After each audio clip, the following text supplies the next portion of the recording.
I have the distinct honor of introducing a leader and legislator who, in fact, does not need an introduction. But Senator Markey represents the great state of Massachusetts, where the internet, in fact, started, as the first contract for building what is now the internet was given to an organization called BBN in Cambridge, Massachusetts, in the 1960s. The senator has had an instrumental hand in shaping climate, internet, telecom, and privacy policy for decades. A pro-competition advocate, he's co-authored countless legislation protecting consumers, as well as holding companies accountable for protecting children, teens, Americans with disabilities, and among others. We need a champion in the legislative process. He's a strong supporter and longtime friend of the Congressional Internet Caucus Academy and the Internet Education Foundation. Please join me in welcoming the senator. Thank you so much. Thank you, Daniel, so much. Thank you to everyone who is back to reality to a certain extent. And thank you for existing.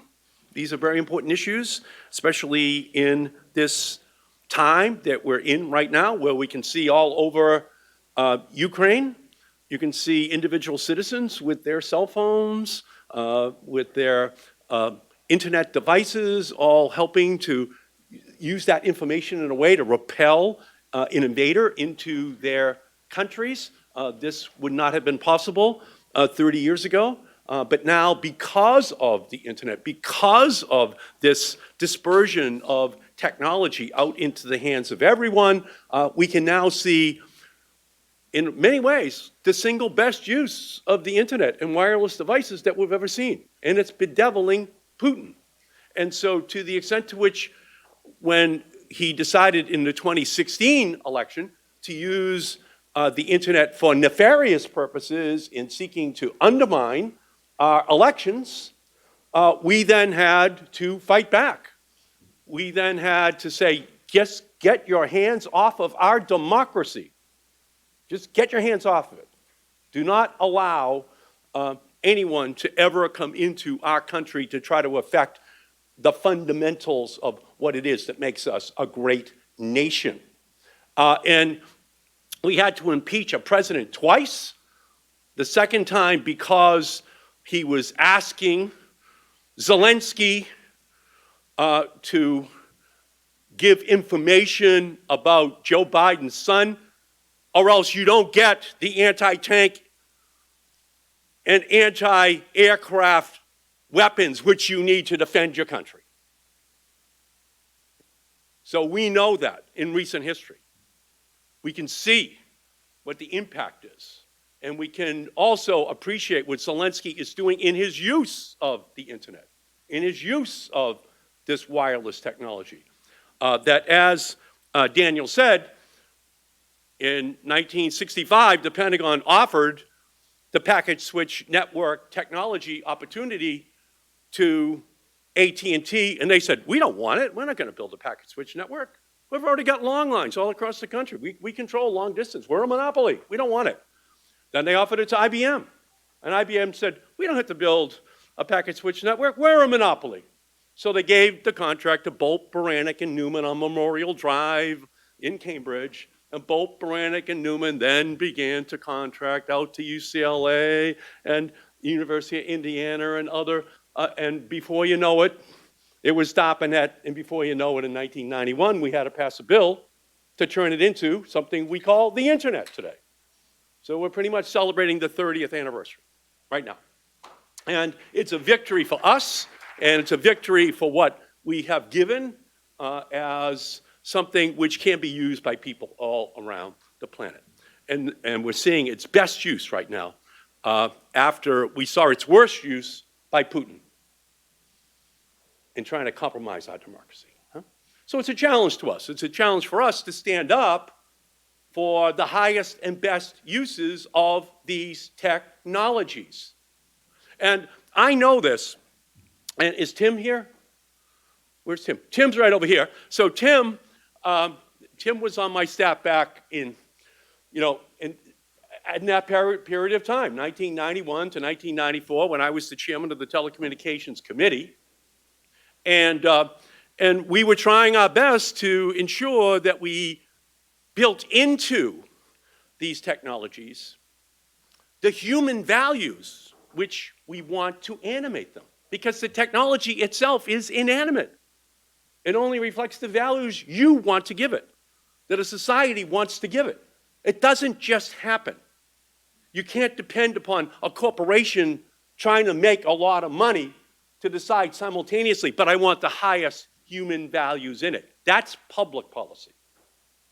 That's the policy that the country has to have for its use. Otherwise, it can spin out of control.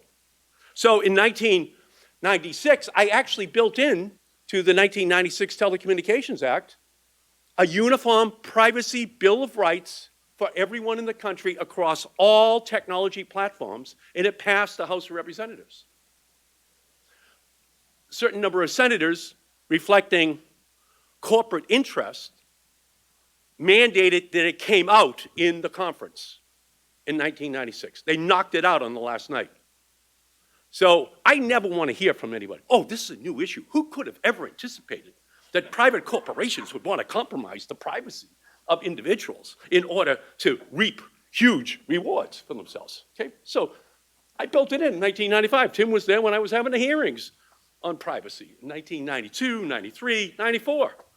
So it was all highly anticipatable, and it was also anticipatable that the biggest companies would want it knocked out because it would destroy their future business model as we move from analog to digital, as we move from narrowband to broadband, which is what the 1996 Telecom Act was all about. And we're celebrating its 26th anniversary this month. And $2 trillion was actually invested in the first 5 years. Some people called it a dot-com bubble.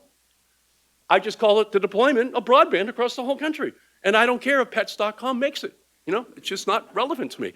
I don't pick winners and losers. I just want the technology out there and animated with values. So what I was able to do is to actually, 2 years later, 1998, it was crazy, the companies finally gave me children in America under the age of 13 will get a privacy bill of rights. Okay? That's it, though.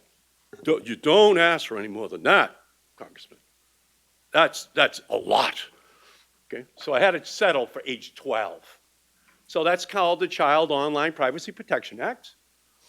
That's the Constitution that's out there right now, under which a lot of these companies all get sued, thank you, fined, thank you, for what they are doing to children in our country. And of course, it only intensifies the less there is government activity to protect children in our country. Again, we have to animate it with our values. Okay? How do we feel about children? Do we want to protect them? Do we think there's bad people out there? Do you let people who knock on the front door trying to sell you stuff, when you have children in the living room? Come right into the living room. Oh, you want to be in my living room? Sure, anytime. We trust you, sir. That sir is sitting someplace right now trying to exploit that same child, okay? Trying to instill in them values inconsistent with the values of that family.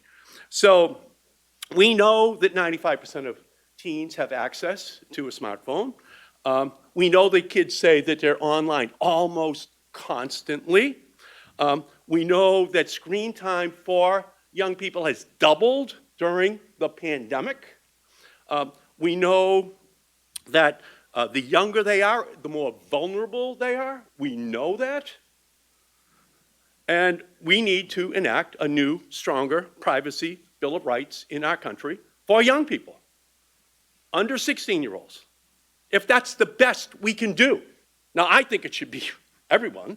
Obviously, I got it passed in the House of Representatives in 1995, so I do believe that. But if we can't do that, let's at least do the children in our country up to age 16, because it's embedded in kids' lives. It's a part of who they are. It's how they play, it's how they learn, it's who they are. This device is attached to them. Okay? They can't live without it. It's like oxygen for kids. Okay? Without it, they don't even have an identity. So We have to know that. And we have to know that many of these platforms today have an insatiable appetite for all information about all children in our country.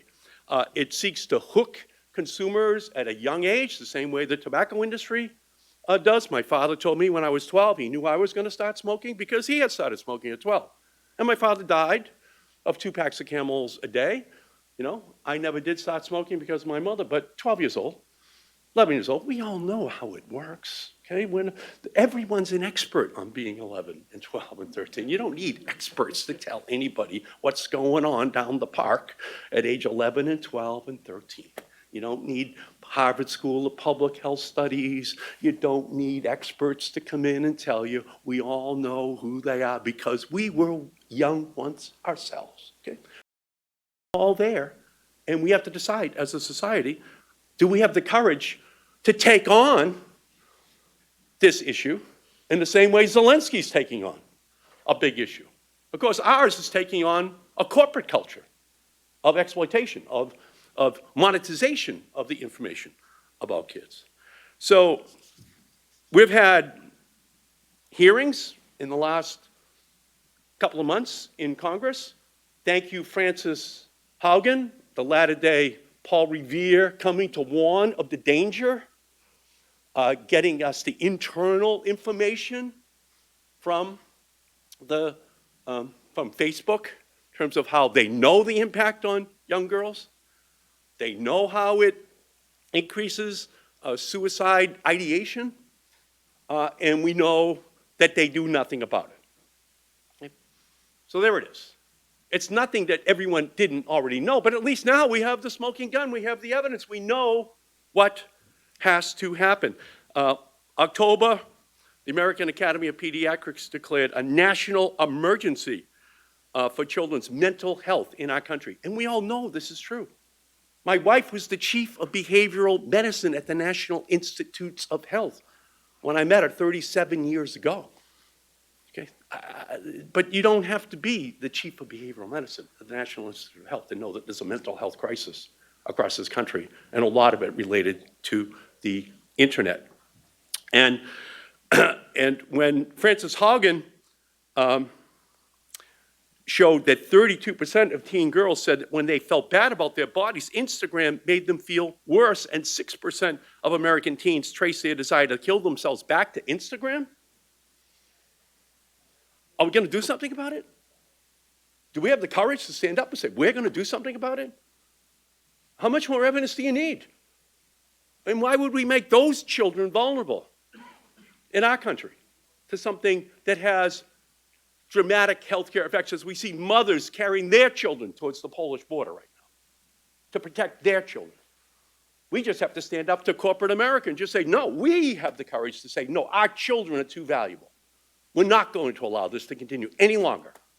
And by the way, I've filed this bill year after year after year after year after year. And I'm just hoping that what's going on in Ukraine, at least in terms of the protection of their children, will resonate somehow inside the political system of the United States. Because this is a straight line going right back to the gathering of this data to the impact that's having on children. And a girl today who's 13, has no right to say, no, you can't gobble up the data about me. No, you can't use that data to power artificial intelligence systems that push toxic content towards me. No, you can't profile me and manipulate me using your troves of data-driven insights. Now, how do I know that Facebook knew this? Because I went into the office of Mark Zuckerberg in 2010 in Palo Alto. And I sat down with him, and I said to him, what right should a mother have if she has a daughter who is bulimic or anorexic, and the girl has now gone online in order to find out more about anorexia or bulimia, and now the girl's being targeted by companies? What right should the mother have to say, stay away from my daughter, or erase that information? And he said to me, you know, that's a very good question. That's a very good question. I haven't really thought about that, but that's a good question. And so, well, I said, I thought about it going all the way back to 1995 when I passed a uniform privacy bill that the biggest companies were able to kill. So now it's 10 years later, and he's testifying, answering, oh, that's a very good question about the impact on children. I'll have to take that back to my team, Senator, you know? And then they have some of the online gang attack senators. Oh, they don't understand the internet. You're right, for many senators, but they do understand human nature. They do understand a practice that's meant to exploit young Americans in our country. They do understand that.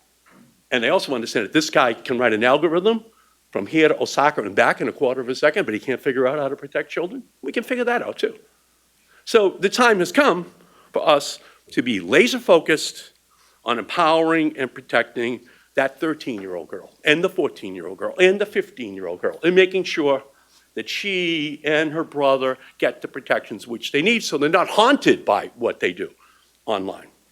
So we need to ensure that companies have to get consent before collecting data about users age 13, 14, or 15, ban targeted ads to children which are inherently manipulative, create an online eraser button so kids and parents can tell companies to delete the data they've collected about child users, and amend the Child Online Privacy Protection Act to stop companies from turning a blind eye to the children on their platforms, and create a youth privacy and marketing division at the Federal Trade Commission. Let's create it.